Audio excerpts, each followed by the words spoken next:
Nous savons également que le Congo-Brazzaville a des accords militaires avec les accords de défense avec la France. Est-ce que à ce moment-là, Pascal Lissouba n'avait pas pensé, on appelait à l'aide de la France, par exemple? Mais le président était convaincu qu'il était en bisbille avec les Français. Et comment leur faire? Il comptait plutôt avoir une force africaine. C'est pourquoi nous avons voyagé à l'est de l'Afrique. Il savait. Et nous, au jour le jour, on avait des gens que l'on attrapait sur le front, qui arrivaient au palais, qu'on interrogeait de toute nationalité. Tchadiens, Marocains, Français. Ouais, donc, le président savait que cette histoire-là a pour origine le pétrole. Et pourquoi aller faire, enfin, donner, comme on dit, la tête qu'on la L'histoire lave. a pour origine le pétrole, avez-vous dit. Est-ce que vous pouvez être un peu beaucoup plus explicite pour ceux qui nous suivent? Parce qu'évidemment, il y a des noms congolais aussi. C'est quoi concrètement? Non, mais la France ou leur compagnie pétrolière n'a jamais accepté que le président euh, exige le partage de production. Ils auraient aimé qu'il continue avec les accords qu'ils ont signés avec le prédécesseur du président Lissouba. Le président ayant exigé ces accords, ça n'a pas plu. Ça n'a pas plu. Et je crois que c'est à partir de là que le coup d'État avait été décidé.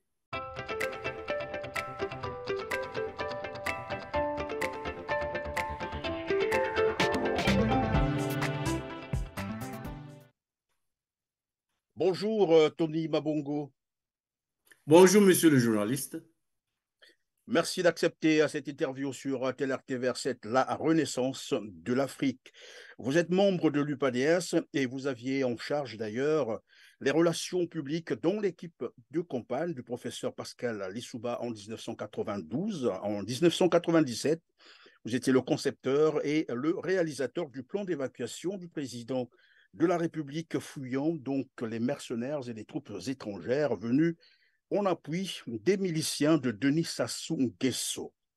Vous êtes actuellement président du Conseil de réhabilitation des fondamentaux de l'UPADS. Notre échange portera sur la restitution d'un certain nombre des faits sur le coup d'État du 5 juin.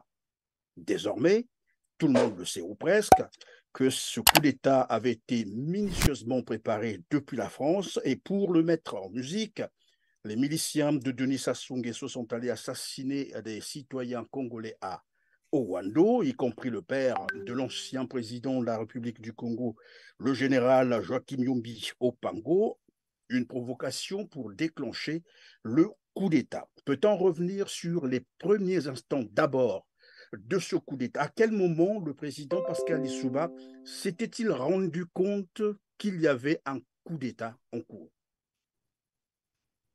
Ben, il n'a cessé de dénoncer la provocation qui avait consisté d'aller en pré-campagne. La campagne n'était pas ouverte, mais M. Denis Sassou Nguesso avait décidé de faire sa tournée au nord du pays. Et vous connaissez les conséquences. Donc le président s'en était déjà inquiété. Pourquoi? Pourquoi? Et le séjour à Ouando du président Sassou a été meurtrier, comme vous le savez, d'une rare violence. Pour quelqu'un qui va en campagne présidentielle, en pré-campagne présidentielle, établir cette violence indiscutable, mais alors impitoyable. La mort, ils ont tiré, je crois que c'est Aboya qui a tiré sur un agent, un membre du RDD. Et au retour, ils ont également été agressés à Ouando. Donc tout ça, ça a mis la puce à l'oreille au président, au premier ministre, et ils ont compris qu'il y a quelque chose qui n'allait pas, tout le monde était au courant, ou presque, que monsieur était rentré pour renverser les institutions, renverser le pouvoir en place. Et à partir de là, mais le président était quand même, vous savez, le président a toujours été sûr de lui et confiant en le côté sérieux des Congolais. Et je crois que ça, c'est une Ça a erreur de été sa part. finalement une erreur de croire finalement. Voilà, de croire que il Certes. n'arrivera à rien. Nous avons passé l'étape de la conférence nationale. Nous avons tenu des élections sans bavure. Les Congolais ont compris, ils sont mûrs. On va aller et puis voilà. Donc c'est qui? Et lorsque vous parlez de l'épisode où les hommes de Sassou Nguesso sont allés assassiner les citoyens congolais à Ouando, nous sommes à combien de mois avant le coup d'État proprement dit? Ben, nous sommes à un mois. À un mois. Oui. Alors qu'une version avait été, je crois, divulguée comme ça, parce que c'est ce que d'ailleurs soutient Jean-Jacques Yombi Opango, vous le connaissez, le fils de l'ancien président du Congo, du général Joachim Yombi Opango. Jean-Jacques Yombi Opango dit que c'est plutôt Pascal Lissouba qui est allé déranger le sommeil de Denis Sassou Nguesso. Et c'est la version qu'on a répandue un peu partout, jusqu'à l'étranger. Non, je commençais par dire, puisque vous parlez de ce monsieur, je commencerai par vous dire que je trouve ça irrespectueux. Si on ne connaît pas l'histoire de notre pays, il faut se taire. Et je pense même qu'il a dû, pendant une interview, dire qu'il était rentré à la présidence et trouver le président avec des valises à la main. Et c'est un manque de respect, c'est une espèce d'ingratitude. Vous savez, en 1977, le président avait été condamné à la prison à vie par le président colonel du CMP, Jacques Joachim Yombi Opango, et l'actuel président de la République. Aux côtés de lui, Ndalagraï, condamné à la prison à vie. Mais voyez-vous, l'homme est différent. Quand il est élu en 1992, qu'il prend comme Premier ministre, c'est son bourreau de 1977. Et voilà que le fils amène cette histoire de valise. Mais qu'est-ce que ça veut dire ça? Le président Yombi a été président et le fils Yombi doit savoir que un président de la République, il a des bagagistes, il a des aides de camp, donc il ne peut pas venir sur les antennes dire que je suis entré à la présidence, j'ai trouvé le président Lissouba avec des valises à la main. Moi, je trouve que c'est un manque de respect. Et le président Lissouba a gardé le président Jacques Joachim Yombi Opango pendant 3 ans en tant que Premier ministre, qui lui servait d'ailleurs de conseiller militaire. De tous les 6 premiers ministres, c'est le seul à avoir passé 3 ans. Et voir et entendre son fils parler du président de cette façon, oui, je sais que le président Lissouba n'est pas violent. Ceux qui se réclament d'être des guerriers, je n'ai jamais vu. Nous avons eu toutes sortes de guerres au Congo, mais je n'ai jamais vu une ethnie, un groupe de gens qui ils ont résolu tous les problèmes en faisant venir des mercenaires, des troupes étrangères. 1988, c'est un transal français qui saute sur Le Ouando. Bourget pour, voilà. Voilà, qui saute sur Ouando, d'où le massacre de Ikonongo. 1997, c'est encore l'Angola qui vient, c'est l'Angola qui vient à la rescousse. Donc, je n'ai jamais vu des guerriers de l'autre côté. Hein? Donc, moi, je suis vraiment remonté sur cette façon de parler de monsieur, de Serge. Serge ne peut pas parler comme ça. À ce que je sache, l'UPADES et le RDD étaient la main dans la main. Mais je ne sais pas ce qui a changé. Je ne sais pas vraiment. Je n'ai pas aimé ça et je voulais vous le dire. Donc, quand les gens disent que le président a réveillé quelqu'un qui dormait, non. Souvenez-vous, tonton Jean-Marie Tassoua, président du Conseil économique et social aujourd'hui au Congo, l'a dit sur les médias, nous avons tendu un piège aux troupes, aux groupes, au camp Lissouba. Ils ont mordu au piège et nous avons réagi, nous avons attaqué. Voyez-vous, il vit, c'est un responsable. Il sait ce qu'il a dit. Pas, moi, je ne suis pas le premier à le répéter. Serge l'a répété la dernière fois. Mais est-ce Donc, voyez-vous, qu'on peut comprendre également que finalement, le professeur Pascal Lissouba était déjà informé de la préparation de ce coup d'État bien avant même les événements de Wando? Parce que quelque part, on nous dit, il était, je crois, invité à un sommet dans un pays africain. Laurent Désiré Kabila l'a abordé pour lui dire, attention, chez toi, il se prépare quelque chose. Il lui aurait même proposé ses services pour faire échouer ce coup d'État. oui, c'est ce que je vous ai dit. Le président a cru en ses troupes, a cru au même en plein exil, il rêvait toujours et il se disait non, le peuple va réagir. Non. Donc, ce n'est pas une surprise. Non, tout le monde savait, mais il n'a jamais cru. Voilà. Et autour du président Lissouba, il y a eu un véritable balai. Il y a eu un véritable saccage, un nettoyage. Le peuple congolais, autour du président Lissouba, avait un comportement très vénal. Je vous donne un exemple. Le chef d'état-major, pourquoi il n'a pas fini la guerre? Il a été poussé à la démission parce que ils ont simplement l'argent circulé en 1997. C'était qui le chef d'état-major général en Le ce temps-là? général Mabika. Le général Mabika a été poussé à la démission parce que justement, il est établi que ils ont été consultés et au Congo, c'est toujours comme ça. C'est-à-dire que l'argent règle tout. Les gens basculent d'un camp à un autre pour rien. Il n'y a pas de sérieux.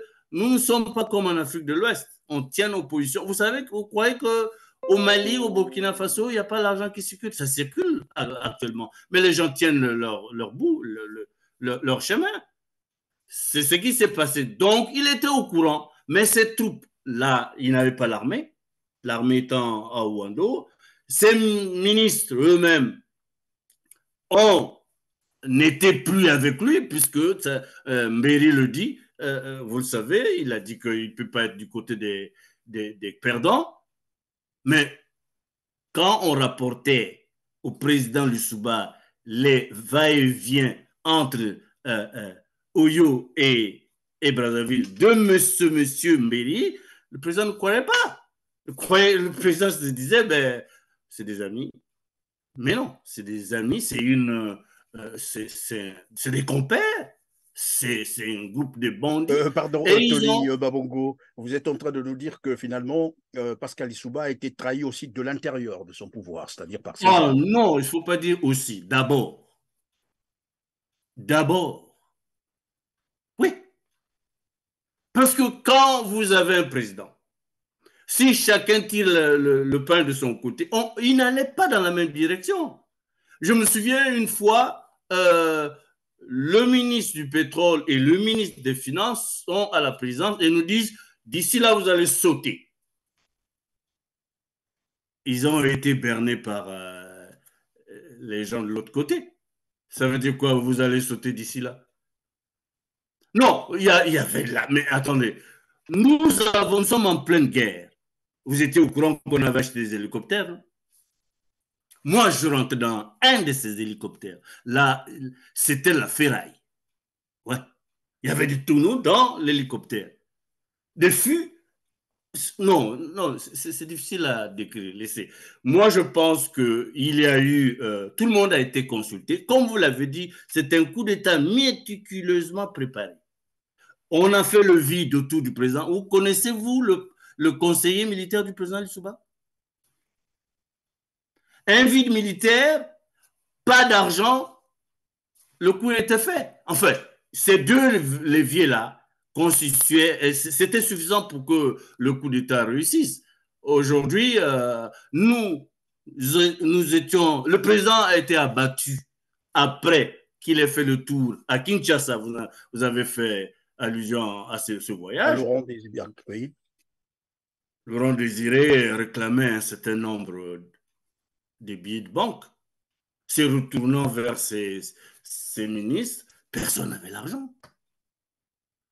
Mais à la mort de certaines personnes, on a compris qu'ils avaient l'argent, mais ils ne voulaient pas aider le président. Nous nous sommes malgré ça déportés à Nairobi, à Windhoek, pour rechercher le renfort, rechercher les militaires. Mais là, comme s'ils étaient en combite, ils nous ont dit, attendez, vous avez gagné les élections. Si vous avez gagné les élections, mais vous avez les troupes. Donc, formez vos gars à vous et repartez à la guerre. Nous sommes revenus la queue entre les pattes. Donc, il y avait, mais le président lui-même ne croyait pas. Ses troupes l'avaient abandonné depuis très longtemps. Sur le plan de l'armée, il n'avait pas d'armée, au dernier moment, il n'avait pas de policiers, pas de ministre. Je me souviens que nous faisions, comment on appelle ça, le garçon de course, à aller chercher des ministres qui nous répondaient de Paris. Ils nous répondaient des villes occidentales. Il n'y avait plus personne. Vous êtes en train de dire que finalement, ces ministres étaient déjà hors du Congo, c'est ça? Exactement, nous sommes en début octobre, il n'y avait plus personne. En début octobre, puisque nous sommes sortis le 13 octobre. En début octobre, tout le monde n'était plus là. Moi-même, je suis sorti avec 6 hommes. Sur un total de 150 agents, mon service n'en comptait plus que 6 à la fin. Voyez-vous? Donc, c'est une trahison. C'est-à-dire que les gens ont compris que notre argent ne servira à rien. Nous n'aurons ni échangeurs, ni métro, ni usine, mais il sert à faire basculer les positions politiques des uns et des autres. Nous avons été là-bas, nous avons compris ça. L'argent sert à faire basculer. Aujourd'hui, mon parti est occupé. Votre parti est occupé, l'UPADS, c'est-à-dire, qu'est-ce que Oui, vous voulez dire? il est exploité par un monsieur qui ne veut pas aller aux élections. Un parti a des règles, il y a un règlement intérieur, des statuts, mais il ne veut pas l'alternance. Il est là depuis 18 ans, je crois, 17 ans. Voyez-vous?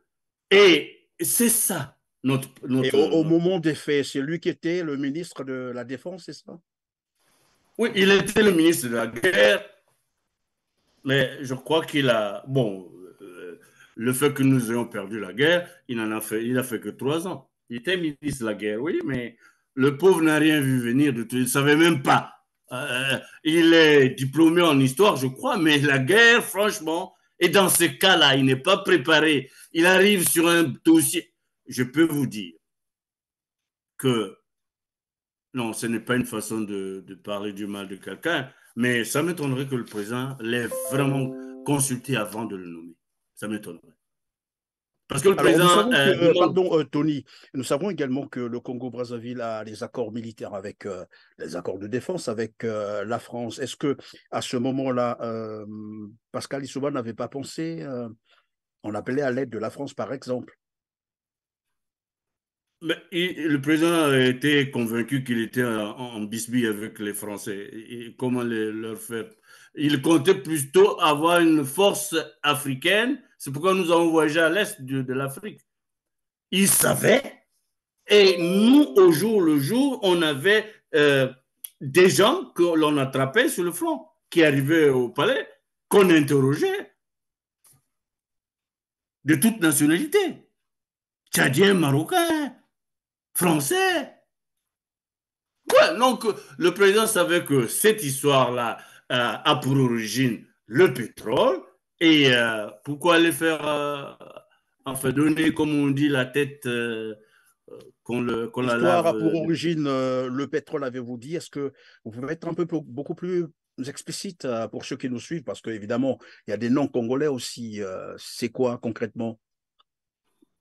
Non, mais la France ou leur compagnie pétrolière n'a jamais accepté que le président euh, exige le partage de production. Ils auraient aimé qu'il continue avec les accords qu'ils ont signés avec le prédécesseur du président Lissouba. Le président ayant exigé ces accords, ça n'a pas plu. Ça n'a pas plu. Et je crois que c'est à partir de là que le coup d'État avait été décidé. parce que nous Donc, avons des amis. cela a été, vous êtes en train de nous dire le péché même que Pascal Lissouba a dû commettre envers la France, il faut le dire. Quelqu'un qui voulait en fait la reconstruction de son pays, puisque on se rappelle encore lorsqu'il disait qu'il fera du Congo une petite Suisse. Malheureusement, il est parti bien avant. Alors, lorsque vous quittiez, à quel moment vous avez réalisé qu'il fallait finalement euh, exfiltrer le président de la République? Et comment ça s'est passé? Euh, Disons que j'étais devenu le seul à la manœuvre. Il n'y avait plus personne. Et le 13 au matin, nous nous rendons compte qu'après avoir fait le tour radio, le front au centre-ville est très ouvert. Les nôtres ont été décimés. À l'aéroport, nos alliés n'ont pas pu tenir l'aéroport. Et à partir de là, et les tirs sur le palais se faisaient précis, nourris, et nous avons compris que ici, malgré le fait que le président avait décidé d'être brûlé, selon ses termes, d'être brûlé au pétrole au palais, il ne voulait pas sortir du palais. Il a fallu qu'un de mes gars aille arracher les photos de ses parents, les mettre sous les aisselles, que là, l'aigle a failli, enfin, a fléchi. C'est à ce moment-là que l'aigle a fléchi. Quand il a vu les photos de ses parents sur les aisselles de mon agent, on a vu le président s'effondrer. Il, non, c'est terrible. Ouais. C'est terrible, Tony Mabongo. Nous allons donc vers la fin de cette interview. Alors, c'est la dernière question. Elle servira également, votre réponse, bien entendu, servira du mot de la fin. Alors, entre Sibiti et Boumango, Pascal Lissouba avait, je crois, reçu un appel du président gabonais, Omar Bongo. Que lui avait-il dit et qu'est-ce qu'ils se sont dit? Ben, je n'ai pas envie de demander vos sources, mais oui, le coup de fil a été passé. Donc, je l'ai reçu sur mon téléphone satellitaire. Euh, j'ai vu une main s'agiter, celle du président Lissouba qui ne voulait pas le prendre. Et puis, j'ai demandé au président Albert Bongo de parler. Son frère le suivait. Et à ce moment-là, le gars s'est mis à table, il a parlé. De quoi parlait-il? Il parlait du coup d'État, il parlait du fait que le président n'a pas pu arranger l'armée, n'a pas pu chasser un certain nombre des collaborateurs, il n'a puni personne, il n'a renvoyé personne, il n'a démissionné personne. Il lui reprochait tout cela, que la machine était lancée et qu'il ne pouvait. Et là, nous avons appris que la réunion qui se tenait à Libreville, on l'attendait toujours. Le chef des rebelles de la guerre du 5 juin exigeait que le président soit là. Le président Lissouba a dit je ne peux pas y aller. Ils vont tout de suite euh, m'avoir. Et puis bon, ça s'est terminé presque en queue de poisson. Mais nous avons l'essentiel. L'essentiel, c'est que bon, le président demandait pourquoi il lui a fait cela. Parce qu'il savait quand même que tout passait par Libreville. Tout s'est passé à Libreville. Il lui a demandé pourquoi. Et l'autre se mettait en frais d'excuses et d'explications, logiques ou pas logiques, mais en tout cas, oh, vous savez, quand les intérêts se mêlent à. Il y avait un lien de famille, mais le gars, vous sentez dans la voix du président Albert Borongo qu'il était vraiment partagé, détruit et étiré entre les intérêts de la France-Afrique et la famille qu'il voulait, son frère qu'il voulait protéger. Mais enfin, il était donc vers Boumango. Nous sommes accueillis à Boumango, mais aux cris et pleurs de la population du village, qui est en majorité Nzebi, et nous avons foncé vers Vengue, l'aéroport. Et de là, nous nous sommes rendus compte qu'il n'y avait que deux pays qui pouvaient nous recevoir. L'Égypte et le Burkina Faso. Les autres pays africains s'étant tus sur ordre ou la dictée de la France. Mais aujourd'hui, les choses ont changé. Je regrette l'absence du président Youssouba. Il aurait bien célébré le mouvement africaniste qui est en train de prendre en Afrique de l'Ouest. Donc, de Mvengue, nous avons choisi le Burkina Faso pour des raisons évidentes de robe et de francophonie. Et donc, nous, on ne nous voyait pas se déployer dans un milieu arabe. On est allé au Burkina Faso, où nous avons été, à la surprise générale, bien reçus par un poteau de la France-Afrique. Ah ouais, il faut quand même reconnaître que Blaise Compaoré était encore tout feu, tout flamme en tant que membre puissant de la France-Afrique. Mais mais il a privilégié il avait compris de toute façon le jeu qui se passait, puisqu'il est informé. Il est président, il savait ce qui se passe. Donc, on est resté là jusqu'à ce que le climat très aride, très méchant, très violent, le soleil, que chasse le président qui s'est installé, 33 Piccadilly à Londres, et puis voilà. Merci Tony Mabongo d'avoir été avec nous, d'avoir répondu à nos questions. J'espère que cela va servir pour l'histoire du Congo. L'histoire écrite par les Congolais et non par les vainqueurs. Merci encore d'avoir été disponible. Mesdames, Messieurs, c'est la fin de cette émission. Merci de nous avoir suivis. Et comme d'habitude, en tout cas, aidez-nous à atteindre un plus grand nombre de téléspectateurs en cliquant sur le petit pouce en l'air juste en bas de cette vidéo après avoir partagé massivement l'émission. Dites-nous également en commentaire ce que vous en pensez. On se retrouve très prochainement. Merci.